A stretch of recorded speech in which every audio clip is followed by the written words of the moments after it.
Hello students. In the next numerical 5.35, let's see what we have. A block of mass 15 kg is placed on a long trolley. देखिए हमसे क्या what we have given. We have a long trolley. This is the trolley.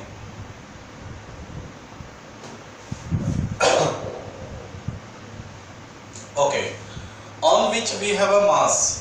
ये इस trolley पर we have a mass of 15 kilogram. The coefficient of friction between the block and the trolley is 0.18. इस trolley और block के बीच में जो friction है उसका कोफिशिएंट है 0.18. The trolley accelerate from rest with 0.5 meter per second square for 20 seconds and then move uniform velocity. ये जो ट्रॉली है ये रेस्ट से चलती है कितने एक्सेलरेशन से 0.5 मीटर पर सेकंड एक्सेलरेशन से 20 सेकंड के लिए और उसके बाद इसकी वेलोसिटी यूनिफॉर्म हो जाती है. Discuss the motion of the block as view by a stationary observer on the ground. देखिए यहाँ एक ये ऑब्जर्वर है, इसको हम नाम दे देते हैं ऑब्जर्वर ए. कहाँ? On ground. ओके, तो ये कोई ऑब्जर्वर है ग्राउंड पर. तो इस ऑब्जर्वर को इस बॉक्स का मोशन कैसा लगेगा एक तो ये बताना है, और एक ऑब्जर्वर है ट्रॉली पर एन ऑब्जर्वर. ये कोई दूसरा ऑब्जर्वर है ऑब्जर्वर बी जो ट्रॉली पर है. तो वो ऑब्जर्वर जो ग्राउंड पर है उसको बॉक्स का मोशन कैसा लगेगा, और वो ऑब्जर्वर जो ट्रॉली पर है उसको बॉक्स का मोशन कैसा लगेगा, ये चीज हमें डिस्कस करनी है. तो let do the given situation. सबसे पहले ये जो ट्रॉली है ये ट्रॉली कितने एक्सेलरेशन से चलती है 0.5 मीटर पर सेकंड स्क्वायर से. तो जब ये ट्रॉली इतने एक्सेलरेशन से चलेगा तो ये बॉक्स भी तो इतने एक्सेलरेशन से चलेगा. तो यानी इस बॉक्स पर जो फोर्स लगेगा F is equal to ma. देखिए जब ये ट्रॉली चलेगा तो ये बॉक्स भी तो इसके साथ चलेगा, यानी ट्रॉली पर एक फोर्स लगेगा इसको चलाने के लिए ट्रॉली को, तो वही फोर्स बॉक्स पर भी लगेगा. चलिए, और अपोजिट डायरेक्शन में क्या मिलेगा? अपोजिट डायरेक्शन में मिलेगा फ्रिक्शन. ठीक है, किसके बीच? ट्रॉली और बॉक्स के बीच में क्या लगेगा? एक फ्रिक्शन लगेगा. तो जरा इन दोनों को देख लेते हैं. ये जो फोर्स बॉक्स को मोशन देगा F is equal to ma. दो फोर्स हैं, तो बॉक्स का मास कितना है 15 किलोग्राम और एक्सेलरेशन कितना है 0.5. ठीक है, 0.5, तो ये आ जाएगा 7.5 न्यूटन. यानी बॉक्स पर इधर की तरफ जो फोर्स लगेगा वो 7.5 न्यूटन लगेगा. ठीक है, चलिए फ्रिक्शन देख लेते हैं. फ्रिक्शन होता है म्यू आर. आर किसके बराबर होता है? mg के बराबर. म्यू कितना गिवन है, कोफिशिएंट कितना गिवन है 0.18. 0.18. बॉक्स का मास कितना है 15, और g को हम अपनी इजीनेस के लिए क्या ले लेते हैं 10 ले लेते हैं. वैसे आप 9.8 ले सकते हो, लेकिन हम क्या ले लेते हैं 10 ले लेते हैं. तो आफ्टर सॉल्विंग जब आप इसको सॉल्व करेंगे तो यू विल गेट 27. ओके, चलिए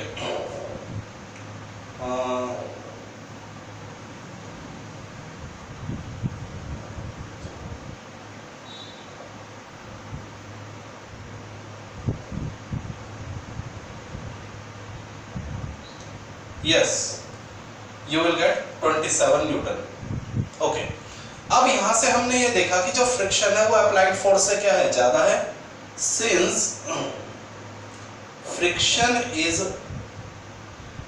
ग्रेटर देन अप्लाइड फोर्स, इसका मतलब क्या है, ये बॉक्स इस पर फिसलेगा नहीं, बना रहेगा, क्योंकि कोई भी चीज सरफेस पे तब फिसलती है जब अप्लाइड फोर्स फ्रिक्शन से ज्यादा हो जाता है, लेकिन अगर अप्लाइड फोर्स फ्रिक्शन से कम होता है तो जो ऑब्जेक्ट है वो सरफेस पे बना रहता है। ये बात क्लियर हो गई।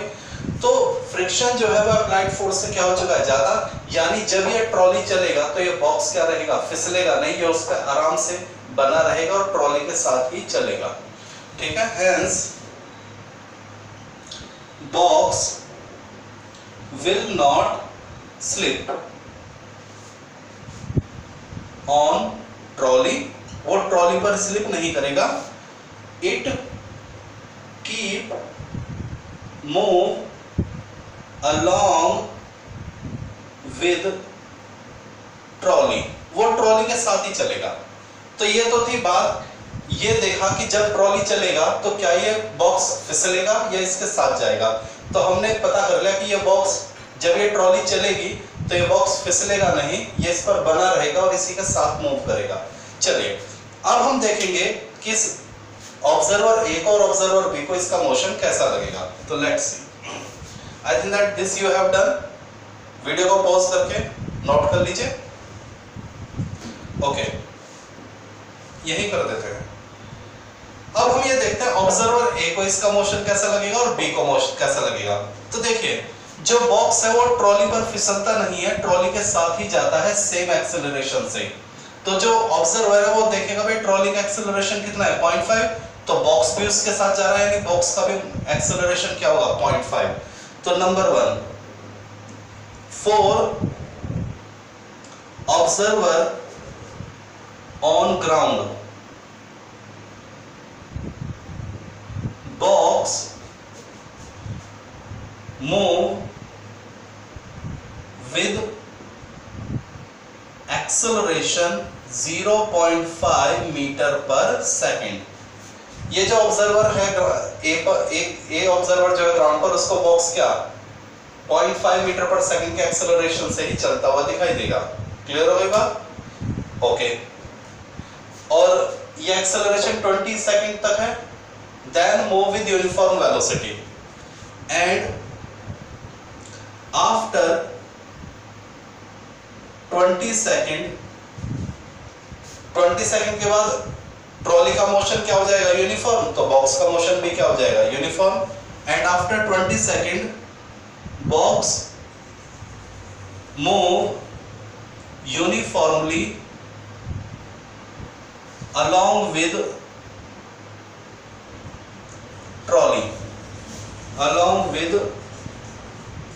ट्रॉली, तो ये था एक ऑब्जर्वेशन। हमने ये देख लिया कि जो बॉक्स है, जैसे ही ट्रॉली के ऊपर बॉक्स रखा हुआ है और हमने देखा जैसे ही ट्रॉली चलती है बॉक्स उस पर स्लिप नहीं करता, वो बना रहेगा। क्यों? क्योंकि ट्रॉली और बॉक्स के बीच का फ्रिक्शन बॉक्स पे लगने वाले फोर्स से क्या है ज्यादा। ओके, अब ट्रॉली चलता है 0.5 के एक्सेलरेशन से, तो बॉक्स भी चलेगा 0.5 के एक्सेलरेशन से, और ट्रॉली का मोशन यूनिफॉर्म है तो बॉक्स का भी मोशन क्या हो जाएगा यूनिफॉर्म। यानी जो सिचुएशन ट्रॉली के साथ है वही सिचुएशन बॉक्स के साथ रहेगी। तो this is the observation A. Clear हो गया? अब बात करते हैं बी को बॉक्स कैसा दिखाई देगा। तो चाहे एक्सेलरेशन हो या यूनिफॉर्म मोशन हो, बॉक्स तो ट्रॉली पे रखा हुआ है, वो कहीं नहीं जाएगा। तो और जो ऑब्जर्वर ट्रॉली पे वो भी कहीं नहीं जाएगा। तो जब दोनों ट्रॉली पर है तो बॉक्स तो इसके रिस्पेक्ट में क्या रहेगा, रेस्ट में ही रहेगा। तो for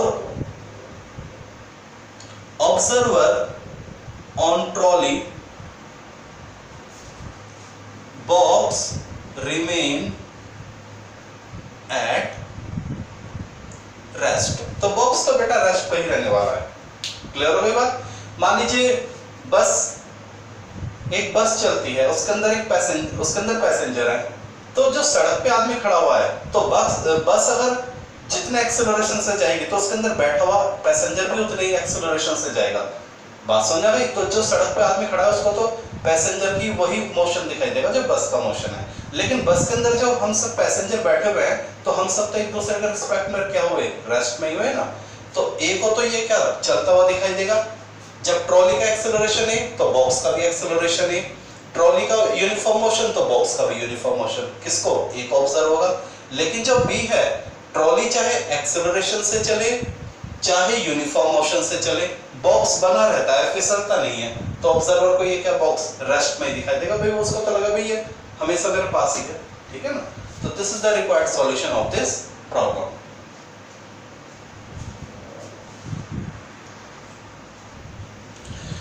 In the next numerical 5.36, dear students, what we have, the rear side of a truck is open.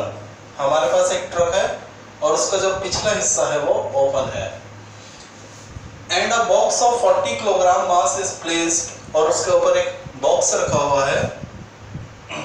We have a box जिसका मास 40 किलोग्राम है, 5 metre away from the open end, और इसकी जो डिस्टेंस है वो 5 मीटर है open and से, ठीक है।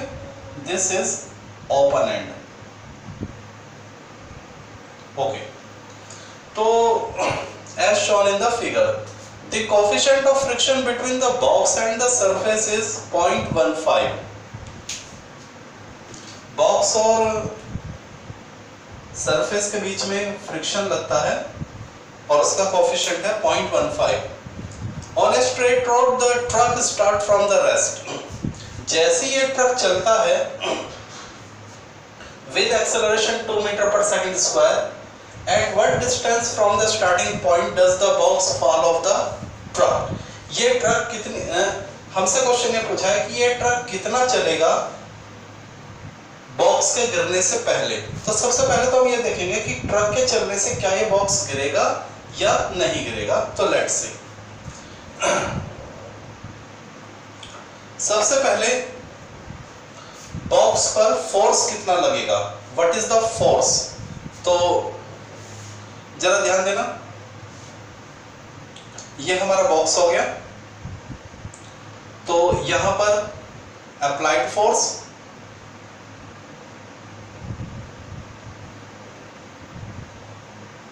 F is equal to ma, और अपोजिट डायरेक्शन में क्या लगेगा, फ्रिक्शन। तो जो अप्लाइड फोर्स है ma, तो बॉक्स का मास कितना है 40 किलोग्राम, और ट्रक कितने एक्सेलरेशन से चलता है, what is the acceleration, 2 metre per second. तो जो ट्रक है वो 2 मीटर पर सेकंड से चलता है, तो बॉक्स पर भी कितना एक्सेलरेशन होगा, 2 यानी 80 न्यूटन। तो जब ट्रक चलेगा तो बॉक्स पर इतना फोर्स लगेगा। अब आती है फ्रिक्शन की बात। तो फ्रिक्शन का फॉर्मूला क्या होता है, म्यू आर यानी म्यू mg। तो म्यू कितना है 0.15, m की वैल्यू 40, और g को हम क्या ले लेते हैं अपनी सहूलियत के लिए, बताइए, g को हम ले लेते हैं 10, ओके। तो you will get 60 Newton when you will solve this data। Point हटाएंगे तो नीचे 100 आएगा, 2 0 कैंसिल आउट हो जाएंगे, 15 into 4 60 न्यूटन। तो फ्रिक्शन कितना आया 60, ये कितना आया 80 न्यूटन, फ्रिक्शन कितना आया 60 न्यूटन। तो अप्लाइड फोर्स फ्रिक्शन से ज्यादा है, यानी बॉक्स फिसलेगा। अगर फ्रिक्शन ज्यादा होता है अप्लाइड फोर्स से तो बॉक्स स्लिप नहीं करता, जैसे हमने पिछले न्यूमेरिकल में देखा। स्लिप करने के लिए अप्लाइड फोर्स का होना ज्यादा होना जरूरी है, लेकिन अगर फ्रिक्शन ज्यादा है तो बॉक्स स्लिप नहीं करता है। तो यहाँ पे हमने देखा है since force apply force F greater than friction, hence box slip। तो एक बात तो ये पक्की हो गई कि जैसे ये ट्रक चलेगा ये बॉक्स स्लिप होएगा, फिसलता है, किधर, पीछे की डायरेक्शन में। तो जैसे ये ट्रक आगे की ओर जाएगा तो ये बॉक्स स्लिप होगा इस तरफ, इस डायरेक्शन में ये बॉक्स स्लिप होगा। तो जैसे ये बॉक्स कितने स्लिप हो जाएगा 5 मीटर, तो ये ट्रक से गिर जाएगा। तो हमसे पूछा गया है कि जब तक ये फिसल के पीछे से गिरता है ये ट्रक कितना आगे चला जाएगा। तो हम जरा ये देखते हैं कि ये बॉक्स कितनी देर में फिसलता है, ये जरा वो टाइम हम नोट कर लेते हैं, फिर वो ये देख लेंगे कि उस टाइम में ट्रक कितना आगे चलेगा, यही हमें देखना है। तो let find out the time in which box slip out. ठीक है, तो करते हैं इसको। तो सबसे पहले हम ये देखेंगे जो बॉक्स है हमारा, इस तरफ कितना फोर्स है 80, इस तरफ कितना फोर्स है 60। तो बॉक्स पर नेट फोर्स कितना है, net force on box is equal to 80 minus 60 is equal to 20 newton. तो बॉक्स जो है वो जब फिसलेगा तो कितने फोर्स से फिसलेगा, 20 न्यूटन के फोर्स से वो फिसलता है, यानी 20 न्यूटन फोर्स लगेगा इसको स्लिप करने में। ठीक है बेटा, चलिए तो F is equal to ma, force 20, mass 40, तो यहां से एक्सेलरेशन कितना आ जाएगा 0.5 मीटर पर सेकंड स्क्वायर, यानी जो बॉक्स है वो कितने एक्सेलरेशन से चलेगा 0.5 मीटर पर सेकंड स्क्वायर के एक्सेलरेशन से पीछे की ओर चलना शुरू करेगा। ओके, तो पहले तो हम ये देखते हैं कि सबसे पहले let box take t time to get slip या टू गेट फॉल ऑफ। ये बॉक्स गिरने में कितना टाइम लगाएगा, ठीक है ना। तो मान लीजिए वो टाइम कितना ले लिया t टाइम। ओके, तो जरा ध्यान देना कितना चलेगा 5 मीटर। एक्सेलरेशन आपको मालूम है, टाइम मालूम है, तो कौन सा इक्वेशन लगा लेते हैं। और कैसे चलता है, रेस्ट से चलता है, यानी u इज इक्वल टू 0। ठीक है ना, u इज इक्वल टू 0। तो इतने पैरामीटर हमारे पास है। तो सेकंड इक्वेशन लेते हैं, s is equal to ut plus half at square. तो डिस्टेंस कितना कवर करता है 5 metre, initial velocity 0, half acceleration कितना हो गया 0.5 t स्क्वायर। तो यहां से t स्क्वायर कितना हो जाएगा 2 इंटू 5 अपॉन 0.5। ठीक है, पॉइंट हटाएंगे तो ऊपर 10 आ जाएगा, 5 से 5 cancel out, this will become 20। तो t हो जाएगा √20 सेकेंड। तो जो बॉक्स है उसको फिसलने में कितना टाइम लगेगा √20 सेकेंड लगेंगे। अब हम देखेंगे ये ट्रक √20 सेकेंड में कितना आगे चलेगा। Distance cover by truck in √20 second. तो इसके लिए भी हम वही इक्वेशन लगा लेते हैं, s is equal to ut plus half at square. ठीक है प्यारे बच्चों, ओके। तो s is equal to, truck के लिए भी इनिशियल वेलोसिटी क्या होगी 0, क्योंकि ट्रक भी कैसे चलता है, रेस्ट से चलता है। तो 0 इंटू टी प्लस हाफ, और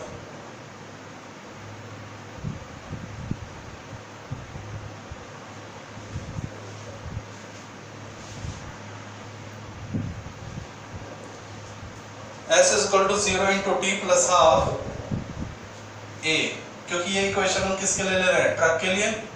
तो एक्सेलरेशन भी किसका आएगा, ट्रक का। तो ट्रक कितने एक्सेलरेशन से चलता है 2 मीटर पर सेकंड से चल रहा है, ये ट्रक का एक्सेलरेशन गिवन है। तो यहाँ पे क्या आएगा 2, t स्क्वायर किसके बराबर हो जाएगा, t है √20 के, तो t स्क्वायर क्या हो जाएगा 20 हो जाएगा। तो dear student s is equal to 20 meter.